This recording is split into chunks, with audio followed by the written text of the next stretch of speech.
Hi guys, today is the day I'm finally doing our finished new house tour. If you're new here, because I know that these kind of house tour kind of videos will often have people stumble across them who have never watched my videos before. My name is Tanya and I live here with my boyfriend Dan and our 2-year-old son Sage.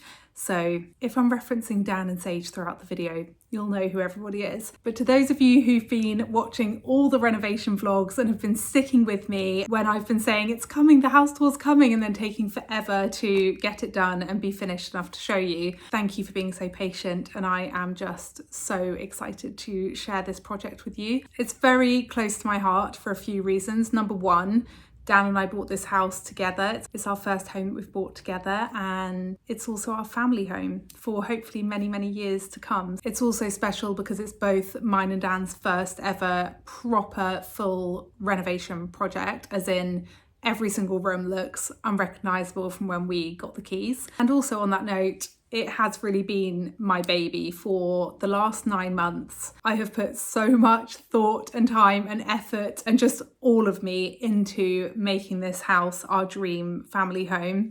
And to have it finally finished and to be able to share it with you guys just means so much to me. And I also think that it was my first foray into any kind of proper interior designing. I, along with Dan, had such a strong vision for this house and have a real kind of keen natural interest in interiors anyway. I just really wanted to kind of throw myself into it, use my intuition, and the good news is that I found it thoroughly enjoyable and rewarding and creative, and I think doing it has just made me realise what a passion of mine interiors is, and I just really hope you guys like the house. Dan and I really wanted the house to be a reflection of our evolving aesthetic, which is warm, cosy, practical, but lived in, but also kind of quietly elegant as well. The day that we got the keys to the house, Dan and I came in straight away and started peeling back carpets and were just thrilled to find original Victorian floorboards. The house had been, I would say, well looked after, but it just had no personality and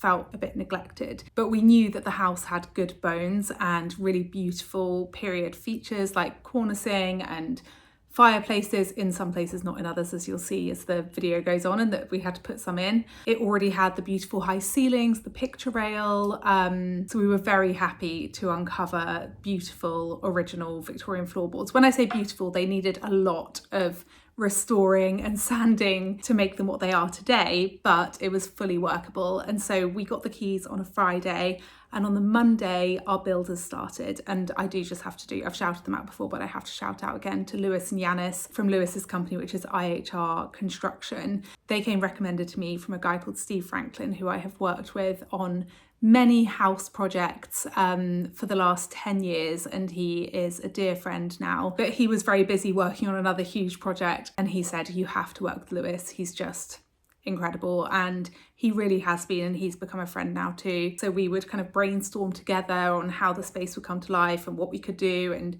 changes that I wanted to make and if that would be possible. We just really wanted to honour the period of the house, and it's a Victorian terrace, if I didn't say that already. And I think throughout this whole project, something that's been really important to remember is that we didn't want this house to feel like a show home. We're creating a family home here, or we've created now our family home.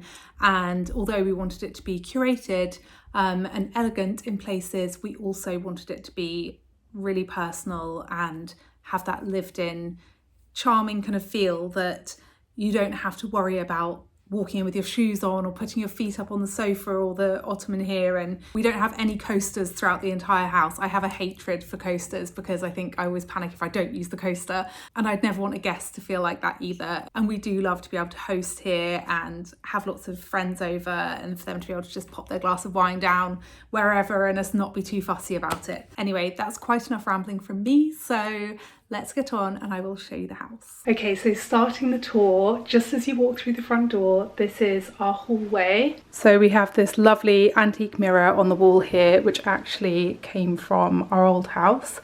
And then just past the mirror here we have this beautiful wall sconce. I found this when I was shopping in Paris and fell in love with it, but did not buy it, and then told Dan all about it, and he found it online and managed to get it shipped from Paris. The company is called Alex Dorenis, and I just think it's so beautiful and just adds a little something to our hallway. This beautiful painting on the wall here was by Dan's grandmother, and we're very lucky to have a few pieces in the house by his grandmother and also his great-grandmother. And then, just because I'm trying to remember to do all of the detail, this is the hallway from the other angle, but not too much to show you in here. The rug, I found at an antique shop, and the front door was done by Beach Hall Joinery, and we love it, and it's painted in Farrow Ball Bancha. Oh, and the walls in here are white tie. And then from the hallway, the first room that we come to is our living room. So this is a classic Victorian double reception room, and often these can be slightly difficult to style and make feel homey and cozy and like you're making full use of the space. But what we chose to do was kind of make this end of the room a kind of living room area where we have our sofa, which is enormous. It's by Maker & Son, and it's the comfiest, coziest thing ever, and the perfect place to kind of all pile in together as a family. But also, if we have extra family round or friends, there's space for honestly about 5 adults to sit comfortably on there. More if you're squished in. We have this giant striped cushion by Bouchenin Studio, and then paired it with a little cushion made by my mum in a Beata Heyman fabric, which I think is so pretty, but I think the giant bold stripe stops the Beata fabric from looking too kind of twee. And then this is just a lovely oblong one from Anthropologie. And then up this end we have another one by my mum on top of one from Toast, which I love because it mimics the colour of the leaves in this painting. I'm actually sat on the sofa now just to show you guys the view from the sofa. The most important thing I think I have to tell you about right away is our ottoman. This was made by a company called The House Upstairs. They custom make so many beautiful things in whatever fabric you want. Jodie, who owns the company, is just incredible, and she has a real eye for design, so she really kind of helped me with kind of deciding what fabrics to go for, and also making sure that they were practical as well. Like this, we have spilt a number of things on it, but it just cleans up so easily. I think this is a Romo Linara linen. The colour is Spice, if I remember correctly. I will put so much information in the description box of this video, guys. So, or if you have any questions, just ask in the comments. And also our window bench over there, which I will show you. This is also made by The House Upstairs, and I don't know if you can really see, but it's a really pretty just kind of neutral stripe. I love the soft diffused light and the privacy that comes from having the cafe curtains throughout the house, and these are East London cloth. And then what else do I need to show you? This tapestry is an antique one, and we have some very adorable little wall lights here from Jim Lawrence, and I'm now just standing in the bay window to kind of give you the view going up this end of the room. Oh, so the fireplace, if you watched all my renovation vlogs, you will know that there's a big story there. I'll just sit back down to chat to you about this bit. So once the builders got to work, one of the first things I asked them to do was knock through the wall there, because there was no fireplace there before. Well, like when we got the keys and how the house was looking, there wasn't a fireplace, and they knocked through and found out that there was a full working chimney. We did have to get like a cherry picker outside to go and clean down the chimney and check that it was all fine and allowed. But now we have a fully working wood burner, which is just the dream and the ultimate luxury for wintertime as a family. Well, I say wintertime, but actually we use it for like 6 months of the year, and it just feels so cozy, and it heats this room up like you would not believe. So there was no surround there, so we had to get new fireplace surrounds and the wood burner to go inside, but the actual space was there and the chimney all in working order, which was great. This mirror I've had for over 10 years. Okay, moving around. Oh, let's talk about the bookcases. As you guys know, I read a lot and books are a huge part of my life, so it's so important to me to have somewhere to house them all, for one thing, and also having Dan's collection too. So it was really important for us to have a place to put our books, but also somewhere to kind of display them in a library-esque sense. Originally this was just kind of a recessed just plain wall in between the two fireplaces, so we had our builder draw up some ideas, and it was really simple and easy to do and quick. It happened in about a day, the bookcases, and we love them so much. And also because the room is neutral, oh, it's painted in Farrow Ball Joa's white, the living room by the way, because the room feels very simple and neutral. I feel like the colour from all the books just adds a real kind of, I wanted to say spark of joy there, but I won't say that.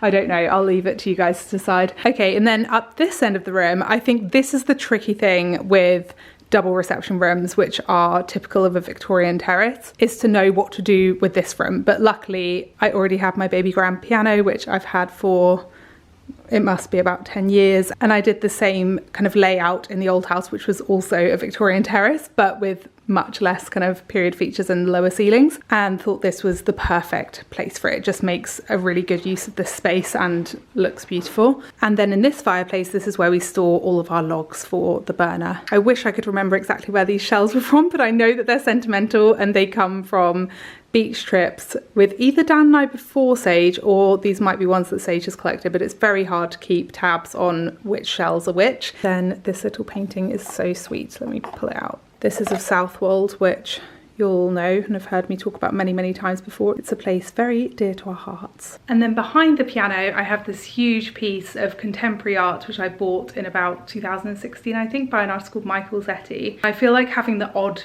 piece of contemporary art is really important to kind of offer like a modern counterpoint to all of our antique finds. So this is the Michael Zetti, and then this Stormy Sea scenes are a real favourite of Dan's. So wait, let me focus on that. That's one that he found in a little antique shop in Hampstead. But I think they look really great together and complement each other well, having the modern and the old. Okay, coming out of the living room and down the stairs, the first thing that we come to is our little downstairs loo. It's absolutely tiny, but I just adore this loo. It's the only room in the house that we've painted in a real kind of colour. It's Farrow Ball Bancha, the same as the front door. And it was a really tricky space to kind of work out and completely rip out and then redecorate because it's just so tiny.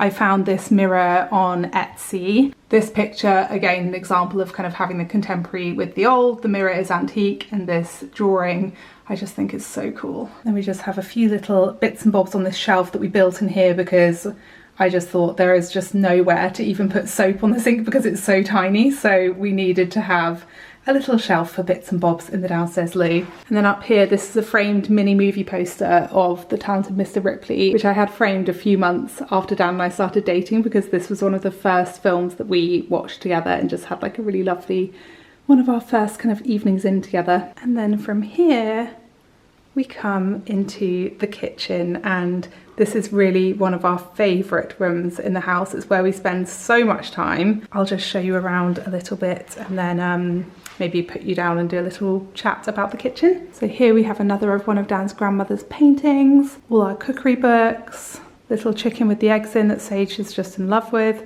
our oven, which was one of the last things to arrive when we finished renovating. But I was so happy when it did because it just has these really gorgeous handles. It doesn't feel like your standard oven. I love the curves here. There's just something a little bit different about it, which I think makes it all the difference. And then on this side, we have the dining table area. And in the middle here, we have our island. I'll just step back here so that you can fully kind of get a grasp of the room. Oh, these doors, by the way, we put these in, well, not us personally. It was a company called Beach Hall Joinery. I've spoken about them on the vlogs before. They are truly incredible, and they were just PVC doors before, and now they're beautiful. And they're sprayed in the same colour as the kitchen, which is Farrow Ball white tie. And they also did the windows. And then this little sheer blind is in a rose uniac fabric called Almond, I want to say. It's a sheer linen, and it was made by a company called Mimosa Curtains, who also did the curtains in our bedroom, which I'll show you in a little bit. And then last angle of the kitchen I'm going to show you is this one, because I feel like you can really see everything from here. Okay, now I'm going to put you down. We knew that we wanted to have an island and a dining table. However, it's not the biggest kitchen in the world, and most kitchen islands that you think of are kind of these huge blocks in the middle of a room, and we just knew that we didn't have space for that. At one time we toyed with the idea of not having an island, But I think as a family living space, and when you spend so much time in the kitchen, we just really knew that we would get so much use from having an island. Even it's so nice, like if Dan and Sage, they'll often do drawing together here at the table, then I can be preparing dinner, but instead of having my back to them, if I was working on kind of the work surface, I can be on the island facing them. It just makes it feel like a real kind of social space. And when we have friends over, we can put nibbles on the island and everyone stands around, and it means that you're not just sat at the table the whole time. It's just been incredible for us having the island, and I'm so glad that we've decided to put it in here, because actually there's so much space around it and it doesn't feel at all cramped. I found it on a website called Vinteria, which I love. It's basically a curation of antiques. And the reason why I found Vinteria so useful when shopping for tricky areas in the house where it was kind of a specific size of something that we needed is because instead of being in an antique shop and just hoping that you find something, which we did a lot by the way, or being on Facebook Marketplace, where people don't always even put up dimensions of something. On Vinteria, it has like a little sidebar where you can say, I need this to be like 120 centimeters or whatever this is, things like 150 or something, maybe even 180, I can't remember. But anyway, you can put your dimensions in and it will just show you everything. And I just said tables of this size, and I found this, and it's an old science bench. The cupboards are painted in Farrow Ball cord. This video is not sponsored by Farrow Ball, by the way. We just use Farrow Ball paint throughout the entire house. I love the earthy yellow shade of cord, and I feel like it really is very simple. I think it's so pretty. Okay, so some details for the dining table area. The actual dining table, I've had this for over a decade, and it came with us to this house.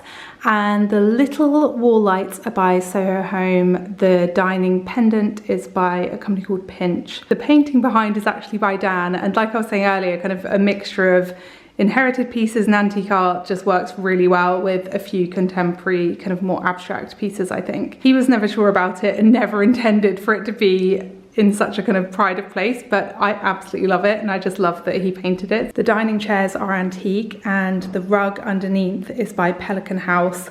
It was a collaboration that they did with Lucy Williams. I think the colours in it just work perfectly in this room and in the space, and just really kind of anchor it and make it feel homey and cozy and like a separate space to the kind of prepping kitchen area. Sorry, I had to get some books out there to balance my tripod when I was doing the sat down at the table bit. And then, yeah, it's just lovely sitting at the table with the view of the garden, which is beginning to bloom. It still needs a little bit of time to kind of, for all of the jasmine up the sides will grow, and everything in the pots to flourish, but it's getting there. And it also looks really beautiful just seeing the garden from this window too, being framed nicely by the rosy nyack blind. For kitchen taps, we went for the traditional Victorian style alongside a very practical cooker tap. These are amazing for doing filtered water, boiling water, all of that. And then this is just for kind of washing up, washing your hands and just looking pretty. I love open shelves in a kitchen. I think it just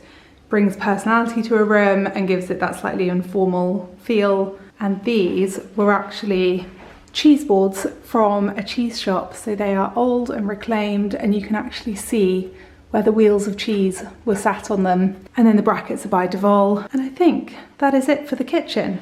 So when you come out of the kitchen, there are some stairs down here and a door going into our basement. This has probably been one of the places in the house that's had the biggest kind of change and had to have so much renovation to make it livable. If you've been watching the renovation vlogs, you will know there's 3 rooms down here. It was all completely unlivable. I won't go into all of that in this video, otherwise it's going to be so long, but you can watch all the renovation vlogs if you want to see what we had to do down here. This part of the house, I would say, is finished in terms of building works, but it's not kind of decorated or designed or made to look pretty like the rest of the house yet. We've still got some things to do down here. But essentially what we have down here is a laundry room, which we were just so excited to have in this house. So in this space here, this is where we kind of dry all of our laundry and usually have clothes sources and things. The paintings that are just propped up against there, eventually I think we will probably do a shelf up here with some nice bits and bobs on. Not sure where these paintings are going to go really. And then Dan's plan here is to have a huge mirror on this wall here, and then he can use this area here as a workout space, and kind of keep his bench here and some weights. And behind this curtain is all of our washing machines and tumble dryers, and then just lots of space here for drying washing really. Behind this curtain here is our storage room, so essentially our loft, because we don't have an easily accessible loft space in this house. So that's just where we store everything that needs to be out of sight, and the curtain just kind of covers that nicely. And then through here, this is what we're calling our kind of mini cinema room. I just put the TV on so that you can see what it's like with the screen on. So this room has no natural light, and we decided to just go with it, making it really cozy and dark and cinema room-esque by painting it in Farrow Ball Cola. And then we just have our sofa from the old house in here. So yeah, it's not that exciting down here, but it's just really nice that we can finally use this space, and it's just really useful to have. Then as we come up the stairs from the kitchen, oh, that was my camera battery charger on the floor down there. We have, again, I honestly didn't realise how much I'd done this throughout the house, but we have a beautiful painting. I'll show you this in detail because it's absolutely gorgeous. This was another piece that Dan has from either his grandmother or his great-grandmother, I can't remember with this one, but it's just so beautiful. And then I think it looks really cool with this contemporary piece here by an artist called Elaine Spears. I adore this piece, it brings me so much joy every day, and I love having something so feminine right outside my wardrobe, which is the next place I'll take you to. So here we have my walk-in wardrobe. This was built by Sedgley Joinery, and they were absolutely fantastic. It's just so spacious, although I have managed to pretty much fill it. There are a few kind of spare hangers at the end there. It's just such a luxury to have a walk-in wardrobe and so much space to house my ever-growing collection. And then from my wardrobe, we come into Dan's study. Dan's an art director in film, so he needed a really kind of practical, functional space where he could have his desk. And it's not the prettiest desk in the world, but it's because he wanted a standing desk so that he could stand and work sometimes.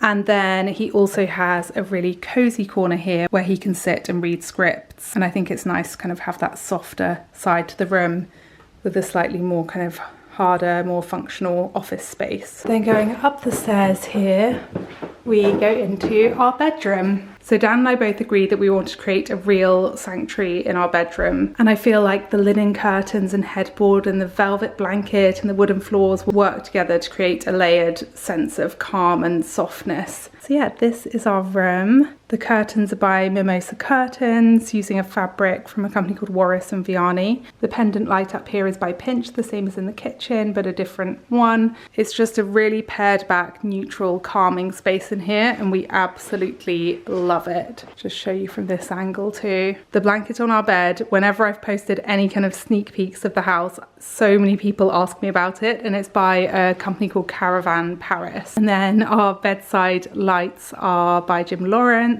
And we just like to keep it really kind of clear and calm in here, and it just makes you feel very relaxed and ready for bed. We have very little art in this room, but we did get framed this little menu. It's from a very special evening that we had having dinner together at the River Cafe, which is always kind of one of our special occasion places. The dressing table and stool are both antique, but we had the stool reupholstered in the same fabric as the curtains, so it works really nicely with those. And then this little dressing table mirror was Dad's grandmother's, and I love it so much. It feels so special kind of getting ready in here. Hello. This rug we fell in love with as soon as we saw it. We were just sitting outside a cafe in Hampstead that's opposite an antique shop, and we saw it and just said to the man who owns the shop, please can we just fully roll that out on the street so that we can look at it, and just fell in love. So that now lives in our bedroom. This fireplace we actually didn't have to put in, or the one in the bathroom, which I'll show you in a minute. This is a drawing of me by Dan. And then the most special part is our ensuite bathroom, which we can hide behind these incredible reclaimed doors, which we found on eBay. These doors were literally £70, and I just love that we can close off the space. We actually knocked through this wall. The door to this bathroom used to be, when we bought the house, it was where the towel rail is, but we closed that off and then created this big double door opening. The handles are from Jim Lawrence. I'll just do a little wide shot of the bed there for you, and then moving into the bathroom, which honestly, this just feels like a dream. Well, more than I ever could have dreamed of, to be honest. I'm just so over the moon with how this bathroom turned out. It really feels like living in a hotel, especially when we're stood brushing our teeth next to each other in front of this double vanity unit, which is Soho Home. All of the taps and shower and everything are Lefroy Brooks, is that how you say it? Or Lefroy, I don't know. The mirror here, it's wonky, but I think it adds to the charm. This I found at an antique shop in Tetbury called Brown Rig. They have some really incredible things, and this is 18th century Italian. The little wall lights either side are Hector Finch, but honestly, this vanity is one of my favorite things in the house and just feels just so incredible to be washing your face and brushing your teeth. It's just the best place to be. And then the bathtub is actually the exact same bathtub that we had in our old house, but I got so used to having a kind of traditional looking Victorian clawfoot bathtub, but a huge one. And this, I was like, we just have to get it again for this house. It's from House of Roll. It's a Victorian Albert one. And we all bath in here all together, and it's just the best. The fireplace was already here. It's nothing that exciting, but I just thought it was good, so I left it as it was. Have this pastel work above that's just really calming, and I love the reflection of this Jim Lawrence light in it. Sometimes in some lights it reflects and it really looks like the moon above the sea. And then we just have lots of storage there, another East London cloth cafe curtain. This little stool, you might be thinking, why is that there? But it's because when I'm bathing Sage and not getting in the bath with him, I love having a little stool to sit on. And then we have a walk-in shower here, which is all done in micro cement, and a little place there for hiding all the products. And that is the bathroom. Also, when you're lying in the bath and you have this view, it's really, really lovely. We feel very lucky to have this enormous tree there because it actually doesn't seem to block out light, and it's just such a gorgeous view. Okay, moving on up to the next floor. So, up on the top floor of the house, we have Sage's room. He has his name on the door, and this is without a doubt and with good reason the most playful room in the house, and I just love spending time in here. I'll just do a little pan of the room for you. So you might be confused at why we have a big boy bed that he will move into eventually, probably in the next year or so, and his cot, which he sleeps in now. We like having a single bed in here because if he's unwell or just needing a bit more company at night, it means that one of us can sleep in there should we need to, but most of the time we use it just for sitting on and reading stories with him at bedtime, and it's just nice to have a comfortable place to sit. And then also he's very familiar with it, so when he does move into it, it won't feel like a big scary change for him. What details can I show you in here? I think his view again is just incredible. It's just all trees. The radiators we put in throughout the whole house, they're cast iron radiators. He has his little book collection here, and it's nice for him to have books at his level for him to pick and choose, and then we'll sit on the rug and read together. He has his little rocking elephant, which he still uses nearly every single day before bedtime. He'll be trying to delay bedtime and just get on his elephant, and my parents got him that for his first birthday.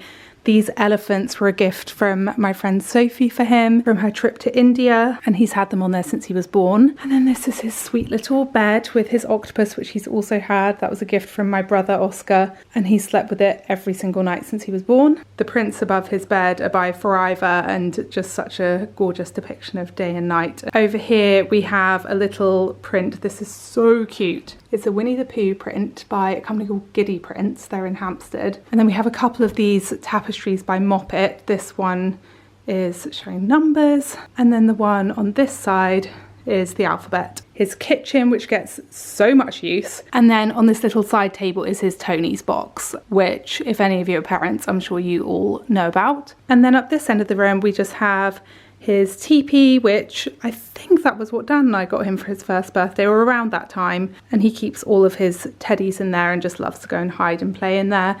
And then a chest of drawers for all his clothes, more books. These tend to be more ones that he wouldn't kind of pick up on his own. They're more kind of bedtime storybooks that we choose together, so it doesn't kind of matter that they're higher up. The lamp is by a company called Hum London, and they made this especially for him with a Scorpio star sign on it, which is his star sign. This patchwork quilt my mum made for him, and we ended up just putting it on the wall because I didn't want it to get put away in a drawer somewhere or not used, and it wasn't quite big enough for the bed, so I just thought why not have it as like a piece of art on his wall. And then over here we have a little drawing of rabbits from Beatrix Potter. The one above my mum actually crocheted for me when I was born, and then the little crochet bunting up here is by a woman called Rebecca Peat. The blanket on the bed here is by Toast, and then last but not least we have this bunny which my mum made every single little detail and handmade it all, and she actually handmade him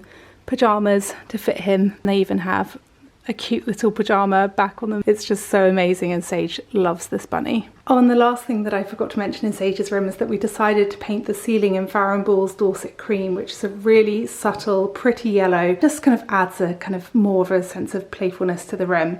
And then next door to Sage's room, we have our guest bedroom. It was really important for me to create a space where guests wanted to come, especially because neither of us live near our families. It was really important for us to have a lovely place for them to come, and this room just feels like another sanctuary really, kind of like our bedroom. It's fairly neutral, but then with this matching headboard and valance, which was made by the house upstairs again, they're just amazing for all of that stuff. And we decided to go for this little animal motif for a little bit of character and playfulness in the room. This is by Lewis and Wood, and it's all handmade in the Cotswolds. And then little bedside tables which don't match, but they're both antique finds, and so I think it kind of works that they're different bedside tables. And then yeah, over here we have a chest of drawers. In here is a very special little what are these called, like negatives from, it was a gift from Richard Curtis for some work I did with Comic Relief, and it's one of the original negatives from when they filmed Love Actually, which is pretty cool. My battery just died, so I'm switching to iPhone. Apologies guys for the change in quality, but this here is so precious. I don't want to open it and show you guys because it's not mine to touch. Dan inherited this from his grandfather when he sadly passed away, and he left it to him because it was his writer's slope. And Dan has really fond memories of being a child and his grandfather hiding sweets in there for him to find, and it's just such a special piece in our house. Oh, and lots of the artwork in here. Sorry about the light reflection in this one, but this is a picture of Cly in North Norfolk. And then over here we have some amazing drawings. Wait, do these have a date on? Norwich Cathedral.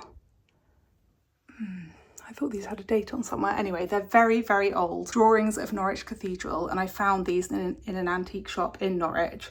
And I just thought, because my family stay in here so much, it's nice to have artwork in here that reflects where we're from. And then just up the stairs from the guest bedroom, we have another kind of toilet shower room, but we have not touched that yet, so it's not being included in the tour. If you saw my renovation vlogs, it's still at that stage, but we are going to do it at some point in the future. And that is it. That is our new family home finished for now. I always think that, you know, houses are ever evolving and changing, and I'm sure we will add things and move things and change things over the years and with time, but for now that's the house and the garden fully finished. And yeah, I've been waiting a while to share this with you all, so thank you so much for watching if you made it to the end and through all of my rambles, and I'm really excited to hear what you think, and sending you all lots of love. Bye.